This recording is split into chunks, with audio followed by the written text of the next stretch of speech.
নিয়মিত সাংগঠনিক কার্যক্রমের অংশ হিসেবে মঙ্গলবার উত্তরাঞ্চলের 2 জেলা সফর করেন জামায়াতে ইসলামীর আমির ডাক্তার শফিকুর রহমান। অংশ নেন কর্মী সভায়। নেতাকর্মীদের সরব অংশগ্রহণে কানায় কানায় পূর্ণ হয়ে ওঠে সভাস্থল।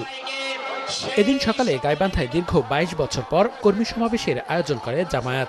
এতে অংশ নিয়ে প্রধান অতিথির বক্তব্যে দলটির আমির বলেন, সংস্কার ছাড়া নির্বাচন দিলে সেটা সুষ্ঠু হবে না। সুষ্ঠু নির্বাচনের জন্য আগে সুষ্ঠু পরিবেশ বা সমতল মাঠ তৈরি করতে হবে, লেভেল প্লেইং ফিল্ড। এটার জন্য কিছু বেসিক সংস্কার লাগবে। সংস্কারের কাজে বর্তমান সরকার হাত দিয়েছে, তারা একটু সময় চেয়েছে। আমরা যখন 17.5 বছর ধৈর্য ধরতে পেরেছি, আমরা ইনশাল্লাহ আরো কয়েকটা দিন ধৈর্য ধরতে পারবো আমরা। পরে বিকেলে রংপুরের মিঠাপুকুরে পথসভায়ও বক্তব্য রাখেন জামায়াত আমির। বলেন, ভারত থেকে স্বৈরাচারী শেখ হাসিনা জনগণকে উস্কানি দিয়ে দেশকে ভিন্ন খাতে প্রভাবিত করার চেষ্টা করছে। পতিত ফ্যাসিস্ট সরকারের সব ষড়যন্ত্র মোকাবিলায় সবাইকে ঐক্যবদ্ধ থাকার আহ্বান জানান জামায়াতের আমির।